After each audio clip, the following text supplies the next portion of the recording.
Good morning and welcome to News and Views with me, Salailo Makwidiri, coming to you live from our studios here in Johannesburg. We're going to be kickstarting the show and turning our attention to the devastated region of Al Fashir. This is in North Darfur in Sudan, a place where, once again, the world is witnessing reports of mass atrocities, unlawful killings, and rampant sexual violence, as documented by the Office of the United Nations High Commissioner for Human Rights. And just given the scale of the human suffering, we are now going to be joined via our virtual platform by Ali Mohammed. He's the emergency medical manager at Doctors Without Borders, and he has a keen and very, very close proximity when it comes to what's happening in Sudan in real time, and is going to be giving us a bit more insight on what's happening in that part of the world and the devastation that the people of Sudan are currently enjoying. Ali, thank you so much for being with us this morning. Good morning, and I really appreciate you giving us your time. Good morning, and thank you so much for having me. No, the pleasure's all ours. I think, first and foremost, if you can give us a bit of insight on what the MSF team is gathering on the ground in Al Fashir right now. What's the humanitarian situation like in terms of access to healthcare, casualties, displacement, and some human rights violations that are being recorded? Okay, so inside Al Fashir city, we don't have people on the ground. There is no access to Al Fashir city. Our team are in Tawila, in north of Darfur, where there are more than 600,000 people displaced from North Darfur since the beginning of the conflict.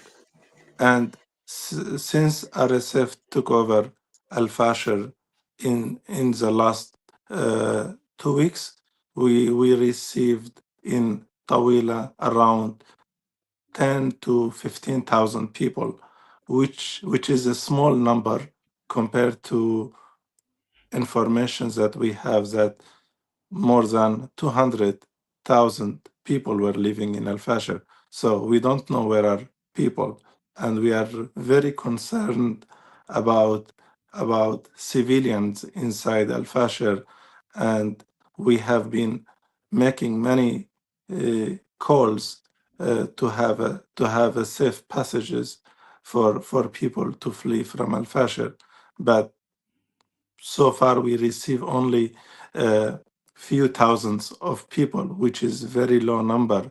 And in MSF hospital in Tawila, we received in last 2 weeks more than 400 wounded patients, and also we received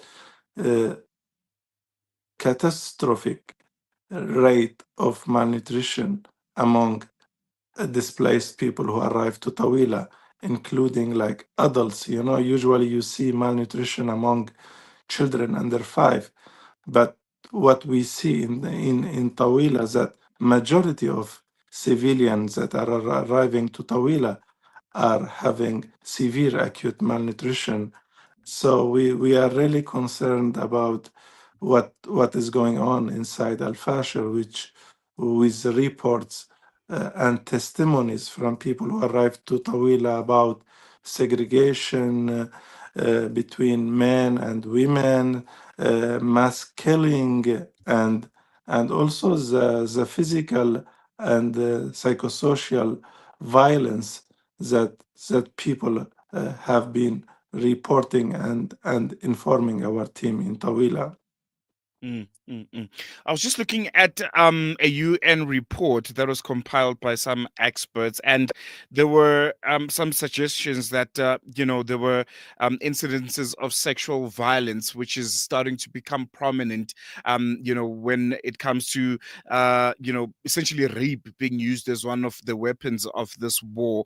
Has MSF on the ground gotten patients who have been through this very, very devastating kind of abuse, sexual abuse?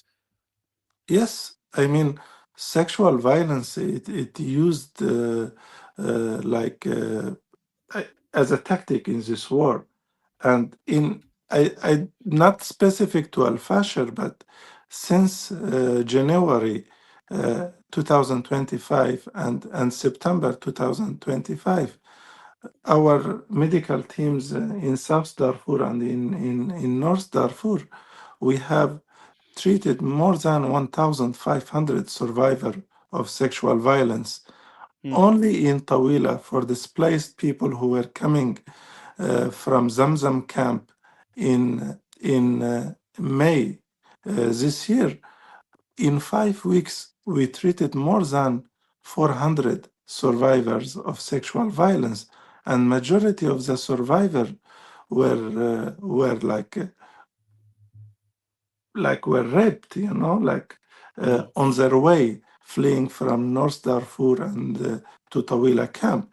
So, we, and it's still happening. It's still happening, and the numbers of reported cases is really low compared to what is going on the ground, because not everyone is able to access to healthcare.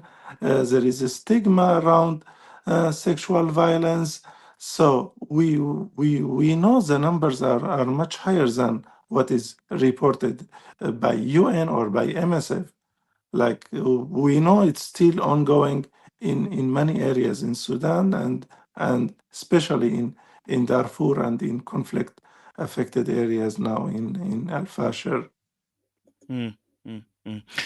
I think it was a week ago, give or take 5 days ago, when your organization, Doctors Without Borders, withdrew from some parts of Sudan's northern Darfur region. This was after RSF drone attacks.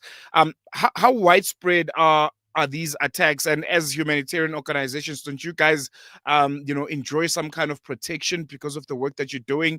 Or there's just impunity, they don't care who's in the way, and you guys being a humanitarian organization doesn't protect you in any fashion? To be honest, there is no safe place in this conflict affected areas for people and for humanitarian organization. And as you mentioned, in North Darfur, in the border area with Chad, close to Tine, our team had to evacuate to Chad because of drone attacks uh, on some areas, including hospitals. So it was unsafe to be in this location, and also it's unsafe for patients as well. So drone attacks are happening in Yala, are happening in Al Fasher, even in Omdurman, in Khartoum, where our team is working. So it's very difficult environment for humanitarian worker to work because there is no protection to civilians and also to humanitarian workers. So we as an organization, we are trying to manage our own security because we have experience. We have been working in conflict areas for many years, but there is no guarantee from warring parties to protect uh, uh, health or humanitarian workers or medical missions in Sudan. Mm, mm, mm. um Organizations like MSF and MSF specifically often speak of neutral or impartial care. In such a deeply divided and ethnically charged kind of environment, what challenges does your team face on the ground when it comes to maintaining that kind of neutrality and access to all affected populations? Thank you for this question. I mean, we have been working in Sudan since the beginning in conflict in both sides, in government control area, in RSF controlled area. We are trying to work with everyone on the ground. We have been trying to maintain our medical programs and our humanitarian presence everywhere, and we have been very clear that we yes, we are an independent organization and neutral organization, but at the same time we we we we make sure we speak when there is a need to speak, because we have this responsibility as well toward people we are working, and we are uh, treating them, our patients and communities. So we have reported many times about voices from South Darfur, sexual violence report, malnutrition reports, because we cannot be silent when people they tell us their stories, and they tell us, no, we need you to speak out on Mm, behalf of us. So neutrality doesn't mean being silent when we see all these atrocities in like what is happening now in Al Fashir. Yes, we would like to go to Al Fashir. We would like people to leave Al Fashir if this is what they need.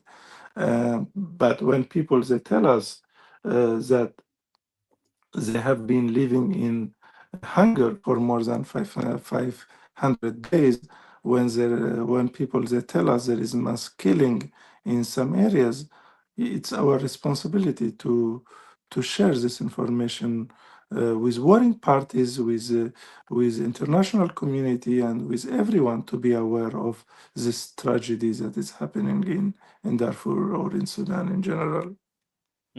mm, mm.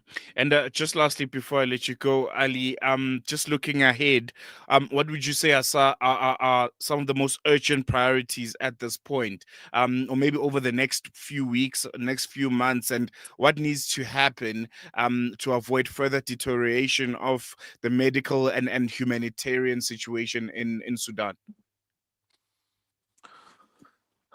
I think now what is concerning us is what is going on in the front lines areas, in the in the, like in Al Fashir, and in North Kordovan, in South Kordovan, in West Kordovan, where there is heavy fightings, where there are like people are trapped, where there is no access to medical care, where there is high food insecurity. We see reports about catastrophic situation of food insecurity in this area. So protection of civilians, free access of humanitarian organizations, scale up of the aid or humanitarian aid to people in these affected areas in Al Fasher or in Kordovan states. I think it's urgent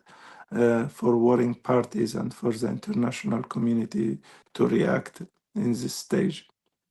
Mm, mm. I think we're going to leave on that note, Brother Ali Mohammed. Thank you for giving us, I think, that wonderful insight on what's really happening in Sudan on the ground. I think it's a situation that is not spoken about enough, and getting those insights is really, really eye opening. And I hope we chat again soon.